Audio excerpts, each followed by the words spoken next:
Evangelho de João, capítulo 20, versículo 19 ao 23, que passo a ler. Acompanhe comigo a leitura que farei. Ao cair da tarde daquele dia, o primeiro da semana, trancadas as portas da casa onde estavam os discípulos, com medo dos judeus, veio Jesus, pôs-se no meio e disse-lhes: paz seja convosco. E dizendo isto, lhes mostrou as mãos e o lado. Alegraram-se, portanto, os discípulos ao verem o Senhor. Disse-lhe Jesus outra vez: paz seja convosco. Assim como o Pai me enviou, eu também vos envio. E havendo dito isto, soprou sobre eles e disse-lhes: recebei o Espírito Santo. Se de alguns perdoardes os pecados, são-lhes perdoados. Se lhe retiverdes, são retidos. Oremos ao Senhor. Tu és o Deus de toda a glória, Tu és o Deus de toda a majestade. A Ti pertence a honra, a glória e o louvor. E nós, como Teu povo, comprados, redimidos pelo sangue eterno de Jesus Cristo, a obra realizada na cruz do Calvário, nos colocamos diante do Senhor para ouvir a Tua voz, o Teu ensinamento, a Tua verdade, a Tua voz. Nesta noite eu peço, Deus Todo-Poderoso, brada nos corações através da Escritura Sagrada e revela Cristo como o glorioso, o irresistível, o amado das nações, o Salvador do mundo. Salva vidas esta noite, revigora a força daquele que estiver fraco e levanta o caído, para que possamos desfrutar das ricas bênçãos espirituais que o Senhor nos concedeu e o Senhor nos deu gratuitamente na cruz. É a oração que faço a Ti, Deus, em nome de Jesus Cristo. Amém e amém. Podeis sentar, queridos irmãos. Meus amados irmãos, o Evangelho de João é um evangelho bem conhecido. Esse evangelho tem uma conexão muito forte com o livro do Gênesis. Por quê? Porque no Evangelho de João, no capítulo 1, nós encontramos a ênfase e a definição que diz que no princípio era o Verbo e o Verbo estava com Deus, fazendo alusão na criação no livro do Gênesis. No princípio criou Deus os céus e a terra. E nós, para entendermos esta realidade da ressurreição de Cristo, desse momento tão glorioso, se faz necessário voltarmos para o início, lá na criação. Todos nós sabemos que pela palavra do seu poder, Deus chamou à existência todas as coisas. Deus criou tudo o que existe pela palavra do seu poder.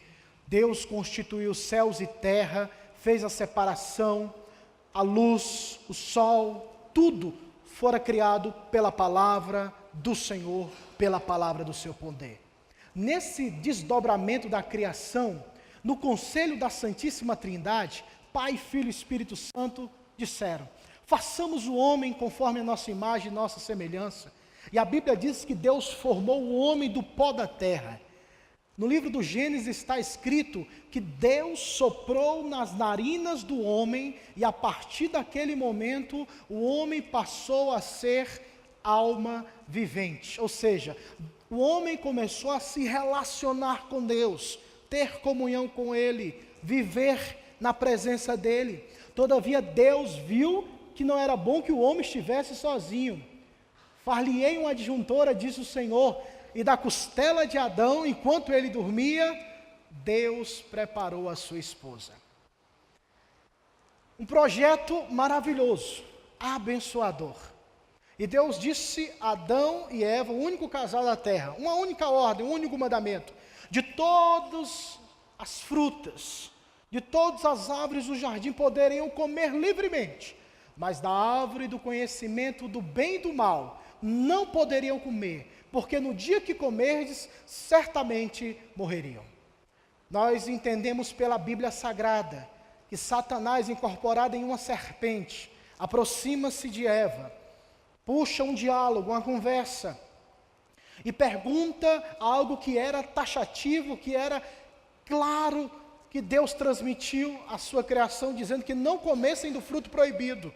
Mas Satanás, sendo o enganador, o mentiroso, o pai da mentira, contou uma meia-verdade, dizendo que se porventura eles comessem, não morreriam. O que aconteceria era: vocês serão como Deus, serão conhecedores do bem e do mal. Aquilo foi atrativo para Eva. Então Eva tomou do fruto proibido e comeu.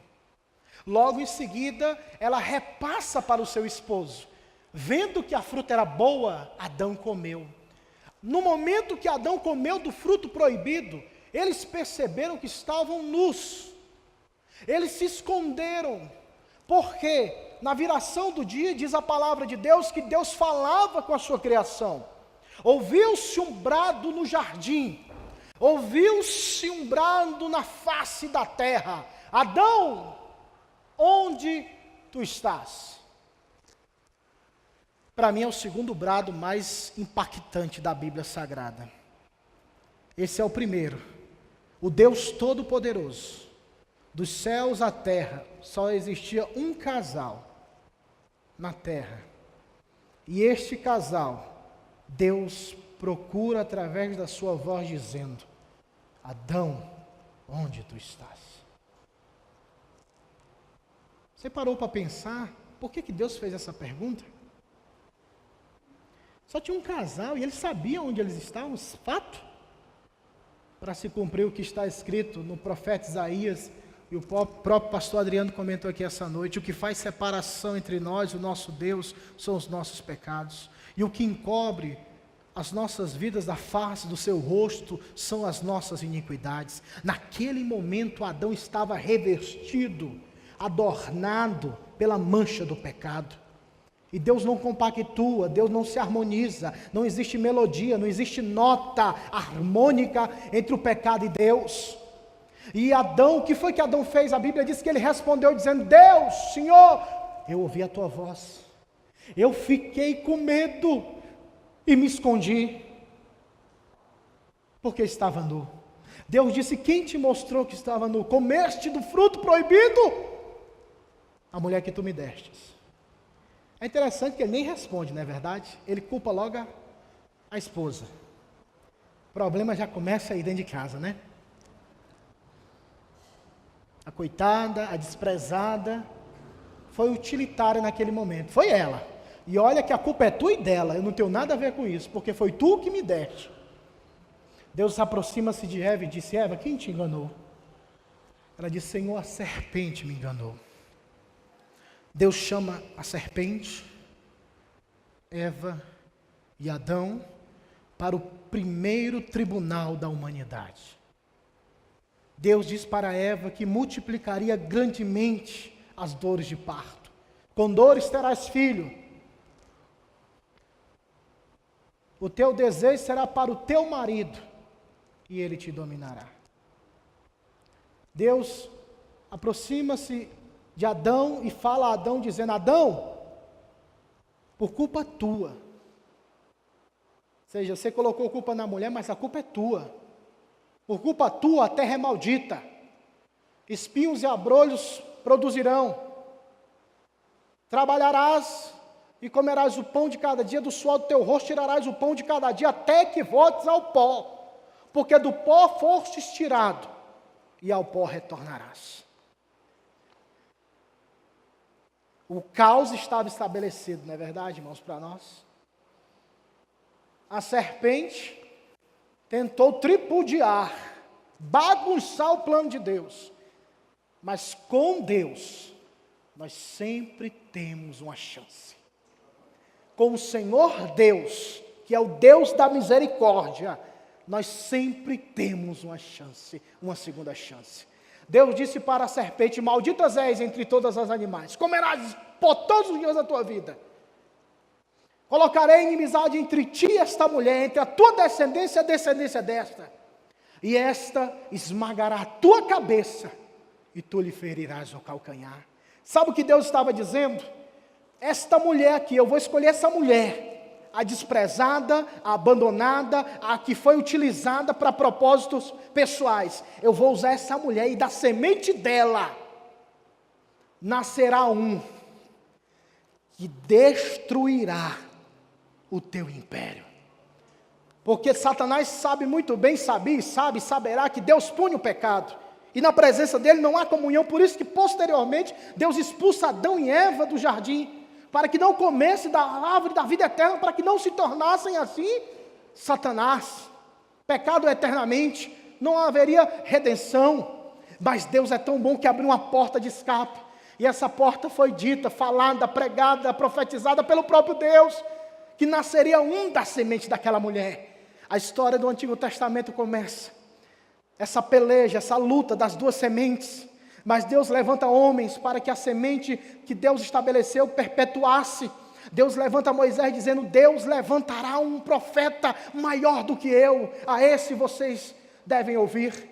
E os profetas do Antigo Testamento sempre profetizando para com aquele que viria e seria o cumprimento cabal da redenção, do propósito de Deus. No livro do profeta Isaías está escrito, profetizando a vinda do Salvador, ele disse: eis que a virgem conceberá e dará à luz a um filho, e esse será chamado, conhecido por Emanuel, que significa Deus conosco. O próprio profeta Isaías disse que o principado está sobre os seus ombros, prenunciando o Cristo, e disse que o seu nome será maravilhoso, conselheiro, Deus forte, Pai da eternidade, príncipe da paz. Os profetas profetizaram. 4.000 anos de história. Rasga-se no céu de Jerusalém a luz bendita. O anjo se aproxima de Maria, serva do Senhor, e disse: bem-aventurada és tu entre as mulheres, e bendito será o fruto do teu ventre. Ela se assustou e disse: eu serei mãe? Como? Não tenho esposo, não sou casada. O anjo Gabriel disse dizendo a ela: a sombra do Todo-Poderoso te cobrirás, e pelo poder do Espírito Santo será gerado em ti o ente querido de Deus. E no Evangelho de Mateus, capítulo 1, versículo 21, está escrito: ele salvará o povo dos seus pecados, e o seu nome será Jesus. Ouve-se aquele brados nos céus, irmãos. A miríade celestiais de anjos quiseram presenciar esse chá de bebê maravilhoso, o nascimento do Salvador. Rasga-se o céu, aproxima-se os pastores. Os magos daquela época ouviram falar e foram ao encontro daquele que era o prometido das nações. Ele nasceu, Jesus Cristo nasceu, a promessa bendita de Deus lá na criação se cumpriu. Na pequena cidade de Nazaré nasceu o Salvador. Em Belém brilhou a luz, no meio das trevas a luz brilhou, e essa luz se chama Jesus. Esse menino cresceu, pregou, com aproximadamente 12 anos, prega a palavra entre os saduceus, rabinos da época, e as pessoas presenciam um poder diferenciado na vida daquele garoto. Com aproximadamente 30 anos, se apresenta João o Batista, e ele é batizado. Ouve-se e vê uma pomba, o Espírito Santo descendo sobre ele em forma corpórea de pomba, e a voz do céu bradando, dizendo: este é o meu filho amado, em quem me compraz, ou seja, em quem eu tenho prazer. A partir daquele momento se inicia o ministério de Jesus Cristo. Prega, cura, perdoa, restaura, ressuscita mortos, dá vista aos cegos, perdoa mulheres adúlteras, homens adúlteros, faz um reboliço santo em Jerusalém, faz algo extraordinário, que a tal ponto que os soldados que foram prendê-lo com ordens dos fariseus da época disseram: nós não podemos prender esse homem. E os fariseus perguntaram: por quê? Porque ninguém fala como ele fala. O brilho da glória de Deus estava nele, mas ele disse: eu vim não para ser servido, mas para dar a minha vida em favor de muitos. Eu vim para servir, eu vim para entregar a minha vida, eu vim para ser entregue aos pecadores, ser maltratado, ser morto, mas ao terceiro dia ressuscitarei. Os discípulos não entendiam isso. Quando o negócio pegou fogo, quando o negócio esquentou, que os discípulos perceberam que era verdade, que ele ia se afastar por um determinado tempo, os discípulos ficaram atemorizados. Ô Senhor, o Senhor está falando que vai embora, que o Senhor vai partir, como é que a gente vai ficar sem o Senhor? Aí Jesus disse: não se turbe o vosso coração, credes em Deus, credes também em mim. Na casa de meu pai há muitas moradas, se não fosse assim eu não vos teria dito, vou, mas eu voltarei e vos levarei para mim mesmo. Então não se atemorize não, eu vou, mas volto. Aguente, segura firme que eu vou voltar. Ele foi entregue aos pecadores. Ele foi ultrajado, humilhado. Diante de Herodes, o silêncio pairava. E quando a gente começa a pensar sobre a vida do Senhor, irmãos, nós analisamos o quanto o Senhor foi bom e misericordioso. Porque quando a gente acha que tem razão, a gente não fica calado não é verdade? Quando a gente acha que tem razão, a gente grita, faz tudo. Mas Ele era o dono da razão, o dono da vida, o dono da existência. Ele ficou calado. Por quê? Para cumprir a vontade de Deus. E sabe qual era a vontade de Deus? Salvar a sua vida, salvar a minha vida, salvar as nossas vidas.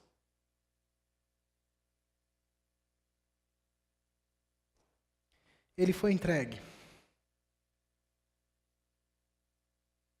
foi chicoteado, escarnecido, carregou uma cruz pesada nas ruas de Jerusalém. Foi pregado no madeiro. Aproximadamente 6 horas ele ficou pendurado, sangrando. Quando chegou o momento exato, ele olha para o céu e diz: está consumado. Ou seja, a obra que tu me destes, eu a cumpro agora e entrego em tuas mãos. Reclinando a cabeça, até para morrer ele tem classe. Reclinando a cabeça, expirou. O silêncio paira. Os discípulos estão amedrontados, com medo.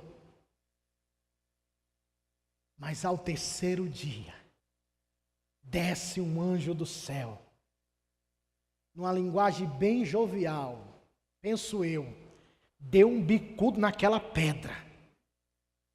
A morte não pode detê-lo. Esta pedra não pode atrapalhá-lo. Então sai do meio, pedra! Ressuscita o Filho de Deus. Maria e as outras discípulas foram ver o corpo do Senhor. E perceba, elas não foram vê-lo ressurreto. Elas foram trabalhar numa perspectiva de colocar perfumes, aromas em seu corpo. Quando aproximam-se do sepulcro, verem que de fato o Senhor lá não estava. Elas veem um homem de longe e falam: é o jardineiro. Onde foi que o Senhor colocou o corpo de meu mestre? Me diga, porque eu vou buscá-lo. Quando ela dá as costas desesperada atrás daquele que era o seu mestre, a voz brada dizendo: Maria. Ela se volta, reconhece a voz do seu pastor e diz: mestre. Ela diz: divulgue aos outros discípulos que eu ressuscitei. Ela vai ao encontro dos discípulos e eles não acreditaram. Eles estavam trancafiados e nós entramos nesse contexto de João 20.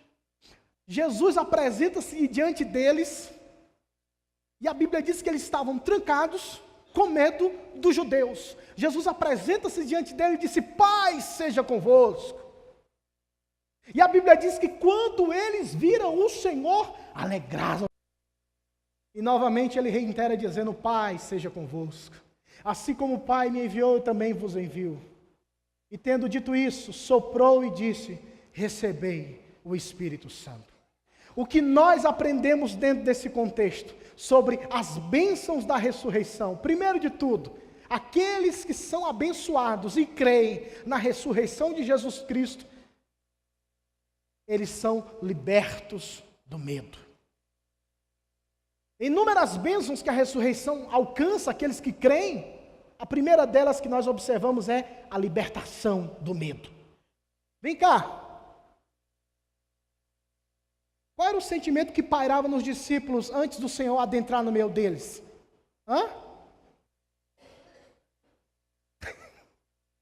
Eles estavam com medo. Por isso é que eu fiz um paralelo para que você entenda que o livro de Gênesis está totalmente conectado com esse livro também do Evangelho de João. Porque quando Adão pecou, qual foi o sentimento que brotou no coração de Adão? Foi o medo. E o que foi que Adão fez? Dá nem para se esconder aqui, né? Que vocês me veem aqui, né? Mas ele se escondeu, porque ele estava com medo. O pecado gera medo. O pecado escraviza a vida de qualquer pessoa nessa caixa do medo. Aprisiona. Porque quem é a solução da nossa vida? Quem perdoa os nossos pecados? Quem restaura a nossa vida? Quem nos concede uma nova vida é Cristo. Mas o pecado, quando ele está vivo em nossos corações, ele trava. Ele te afasta de Deus. E nós precisamos entender que a ressurreição é uma bênção na nossa vida e ela liberta-nos do medo. Se você vive com medo, nesta noite, a ressurreição de Cristo vai despedaçar essas correntes do medo e você será uma nova criatura, um crente valente, um crente corajoso. Porque Jesus Cristo ressuscitou dentre os mortos para te dar a libertação dessas cadeias. De fato, o pecado aprisiona, o pecado escraviza, o pecado cega e o pecado mata.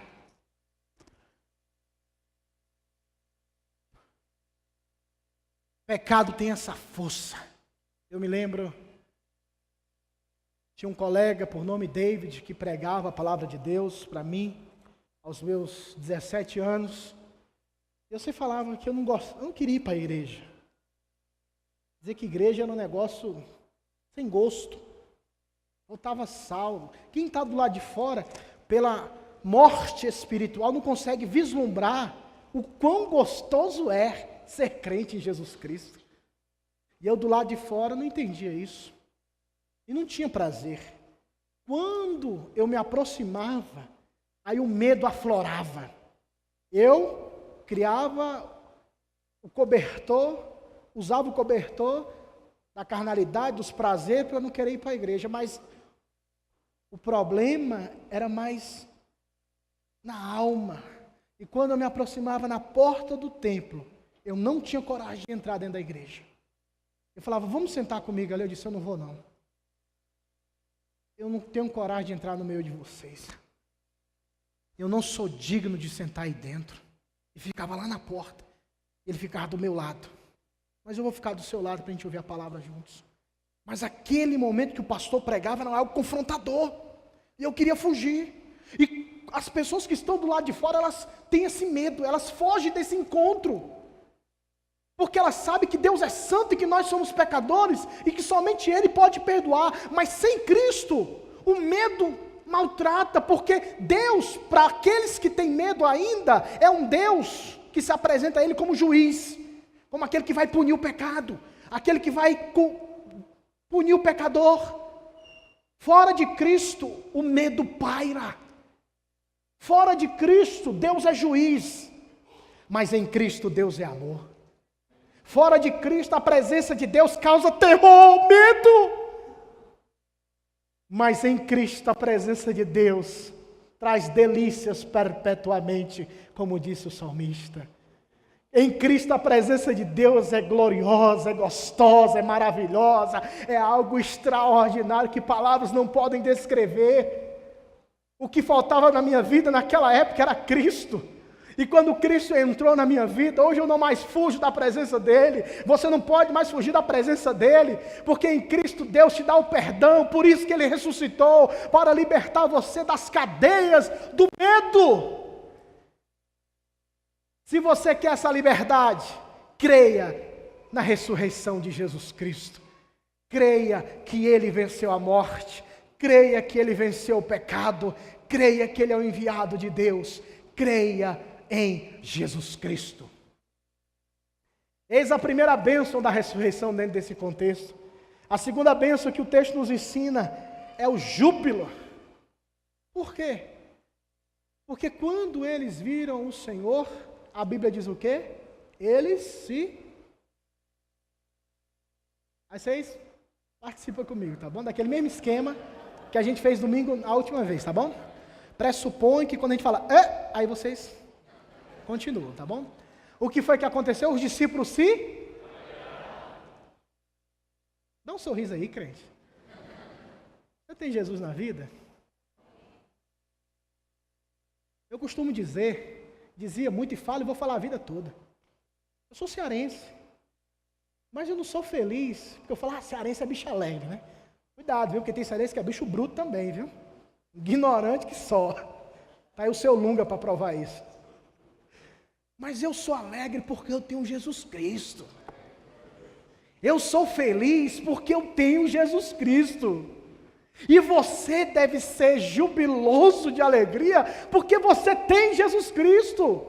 A Bíblia diz que quando eles viram o Senhor, eles se alegraram. É uma alegria, irmãos. É uma alegria que o mundo lá fora não consegue entender. É por isso que o apóstolo Paulo fala que os gregos e os judeus não conseguiram entender essa mensagem, porque para os judeus, para os gregos é uma mensagem de loucura. Alguém ressuscitou dentre os mortos, os judeus também era loucura. Como é que pode ele ser Deus? Eles não conseguiam compreender essa dimensão gloriosa. Mas quando eles viram o Senhor, eles se alegraram.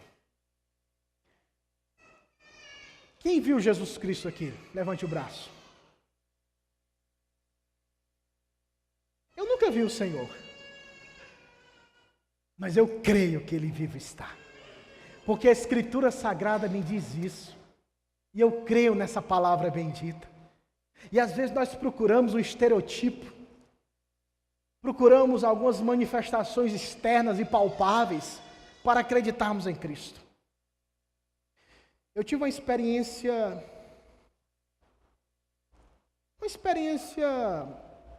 proveitosa, mas simultaneamente triste. Quem já ouviu falar do Henri Cristo? Aquele cara que disse ser Jesus Cristo, oh Pai. Velozinho. Ele mora bem aqui no Gama. E lá perto do Gama, da onde ele reside, tem uma base da Jocum, do DF. E eu fui ao encontro dos irmãos e lá e falei, rapaz, o Henri, vamos lá, bora. Vamos lá. E eu fui, aí ali é o lote dele, cercado, grades, tinha aquelas arame, né, aqueles aramezão grandão, câmeras. Eu falei, mas rapaz, esse Jesus aí tem medo, viu? Esse aí não tem muita coragem não, viu? Eu bati na porta, aí atendeu um homenzão, alto, grandão, todo de roupa azul, barbudo. Pois não, eu falei, estava com a equipe, a gente queria conhecer o Henri Cristo. Aí ele disse, tá bom, entrem. Aí entramos, aí a gente fica numa sala, aí apareceu uma mulher, desculpa, muito, como é que eu posso dizer assim, muito áspera. O que é que vocês querem? A gente veio conhecer o Henri Cristo. Aí ela quis barganhar. Seguinte, para receber a bênção dele, você tem que comprar um kit, que são os livros dele, é esse valor, e você recebe a bênção. Aí eu fiquei com pena, sabe, irmãos? Eu falei, não vou dar não. Não vou comprar não. Chegou uma menina de Cascavel, lá no Paraná, uma discípula de Henri. Ela tinha 24, 23 anos na época. Irmãos, ela pegou na minha mão e ela falava com tanta alegria que a minha alma chorou profundamente no dia. E quando eu me lembro, eu choro. Ela dizia assim, você precisa conhecê-lo. Ele é Cristo Jesus.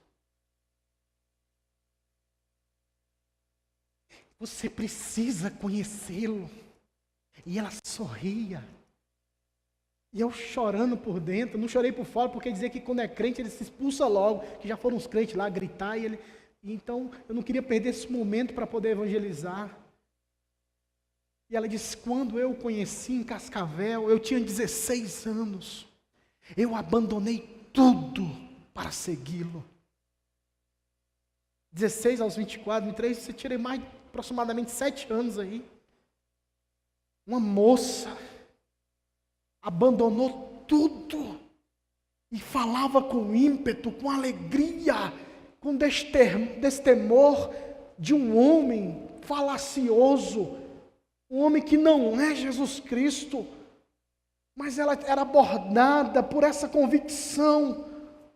Quantos crentes não têm gosto, não têm prazer, não têm alegria de adorar aquele que vivo está verdadeiramente? Quantos de nós, irmãos, não temos o mesmo ímpeto, a mesma força de bendizer e de adorar aquele que está vivo, aquele que reina, aquele que é o Senhor de todas as coisas?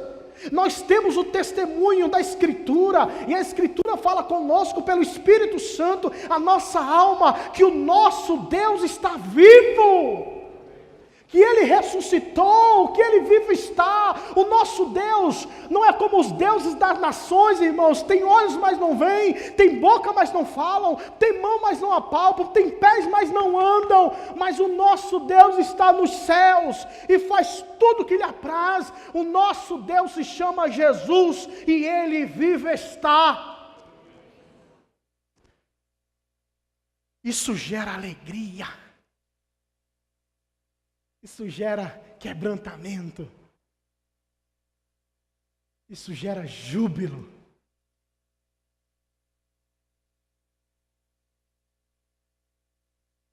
Pastor Bernard Johnson hoje dorme com o Senhor. No início do século XX, ele falava aos seus alunos no seminário sobre esse assunto. Ele disse, eu queria tanto fazer um cruzeiro marítimo com os irmãos. Nós iríamos em várias localidades do mundo. Eu queria que os irmãos fossem comigo lá em Nova York. Nós iríamos na sepultura de Charles Taze Russell, fundador das Testemunhas de Jeová. Está morto. Nós iríamos na cidade de Ohio. Iríamos na sepultura de Joseph Smith, fundador do mormonismo. Está morto. Nós iríamos na França, iríamos ver o corpo de Léon Porrette River, Allan Kardec, fundador do Espiritismo, está morto. Nós iríamos no Japão, nós iríamos ver as cinzas do corpo de Siddhartha Gautama, o Buda, fundador do budismo, está todo queimado. Nós iríamos na Meca, Arábia Saudita, iríamos ver a sepultura de Maomé, fundador do islamismo, está morto. Nós iríamos na Itália, iríamos ver sepultura após sepultura de todos os líderes da igreja romana. Mas se fôssemos em Israel, na cidade de Jerusalém, nós iríamos lá na sepultura de Jesus Cristo. Na porta nós iríamos encontrar a expressão em hebraico e latim, dizendo, por que procurais o vivo entre os mortos? Ele não mais está aqui, Ele ressuscitou. Alegre-se, crente, o seu Deus vive, o seu Deus reina, a morte não pôde vencê-lo. Por isso que o apóstolo Paulo disse, ô morte, onde é que está a tua vitória? Onde é que está teu aguilhão? Foi vencida pela cruz do Calvário, pelo nome de Jesus Cristo. Alegre-se, crente, Jesus está vivo e Ele reina para todo sempre. Amém?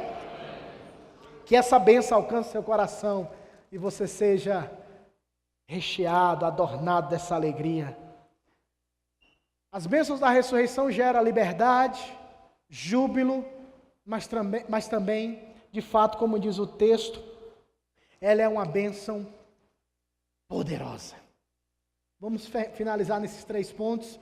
Ela é uma bênção poderosa, porque depois que eles foram libertos do medo, quando Jesus disse, paz seja convosco. E depois, quando ele se apresentou e disse, pegue aqui, pode tocar. Eles se alegraram. Ele disse, assim como o Pai me enviou, eu também vos envio. E tendo dito isso, soprou sobre eles o Espírito e disse, recebeis o Espírito e preguem a palavra. A bênção da ressurreição, ela é uma bênção poderosa. Por quê?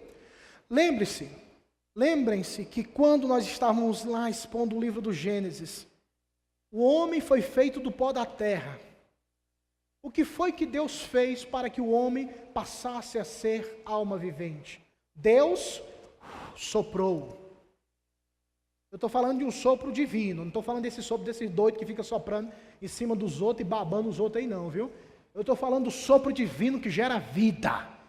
A Bíblia diz que ele soprou das narinas do homem e o homem passou a ser alma vivente. O que foi que aconteceu? O pecado adentrou no mundo, quebrou, como diz Agostinho de Hipona, danificou totalmente esse aspecto espiritual. Mas o Deus Filho, aquele que é o restaurador de todas as coisas, sopra mais uma vez, mas agora de uma vez por todas. O sopro do Deus Pai gerando vida, agora o Deus Filho restaurador sopra mais uma vez, de uma vez por todas agora, o fôlego de vida. Por isso que o crente hoje tem vida espiritual. Por isso que o crente hoje respira ares eternos. Por isso que o crente hoje anda nos passos da eternidade. Por isso que o crente hoje tem uma perspectiva eterna, divina, celestial. Por isso que o crente não fica louco com essa corrupção, com isso que está quebrando no país. Não, o crente olha para as mansões celestiais. Ele é bênção na terra, porque ele é um instrumento do céu aqui na terra. Porque ele foi ressuscitado.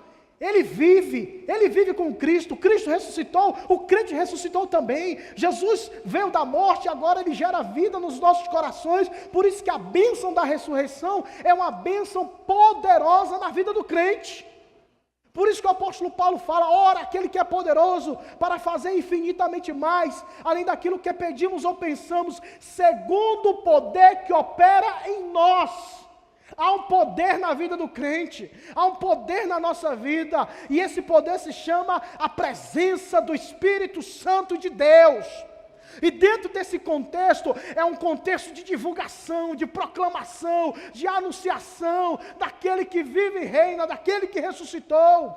Ele nos deu esse poder, não é para ficarmos entre quatro paredes, vivermos no mundo, num gueto evangélico gospel, mas é para pregarmos a palavra de Deus no trabalho, em casa, em nossas repartições, em qualquer ambiente, onde nós estivermos, devemos ser bênçãos do Senhor para muitas vidas, porque há um poder em você, crente, há um poder que brilha.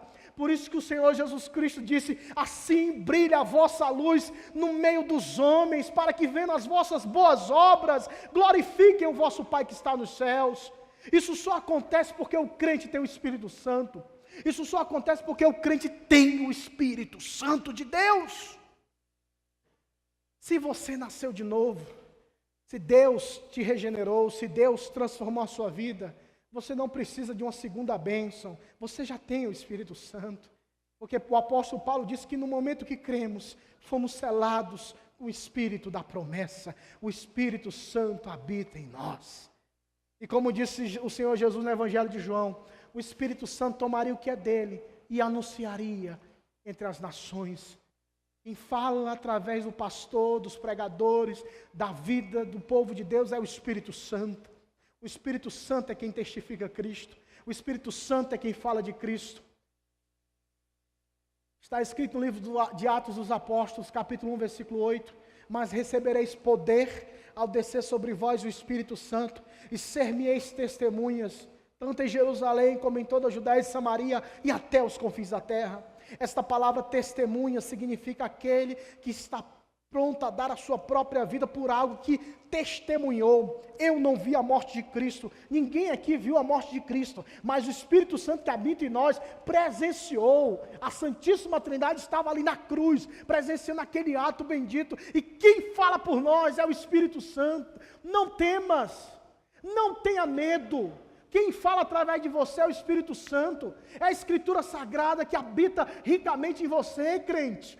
Por isso que Deus te capacitou para que você recebesse essas bênçãos da ressurreição e ao mesmo tempo divulgasse plenamente a todas as nações a todas as tribos, povos, línguas, para todo mundo.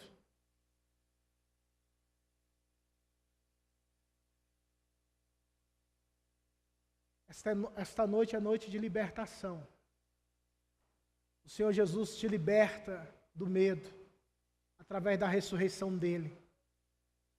Esta noite é noite de alegria, porque nós conseguimos ver pela fé que ele ressuscitou. Esta noite é uma noite poderosa, porque nós temos a consciência que o Espírito Santo nos foi dado para pregarmos a sua palavra e anunciarmos o ano aceitável do Senhor. É por isso que o versículo 23 diz: se de alguns perdoados os pecados, são-lhe perdoados, se lhe retiverdes, são retidos. Como eu retenho o pecado de alguém? Quando eu deixo de pregar o Evangelho. Porque o Evangelho é quem liberta, o Evangelho é quem perdoa. Se eu, como crente, não prego o Evangelho, eu estou retendo aquela pessoa de receber o perdão de Deus. Porque o Evangelho é poderoso para transformar aquela vida, transformar aquele coração. E nessa noite, o medo se dissipe, que a alegria esteja estampada em sua alma, e o poder do Espírito Santo guie seus passos, meu amado irmão e minha amada irmã, sabendo que o nosso Deus ressuscitou, como foi cantado, como foi pregado, como foi anunciado. Creia. E se você está aqui essa noite e não crer nessa verdade, é a noite de você se arrepender dos seus pecados e se voltar para Deus. Não existe outro caminho, não existe outra verdade. Só Jesus Cristo é a solução para a sua vida. Só Jesus Cristo é a solução para a sua vida, sua família e a sua casa.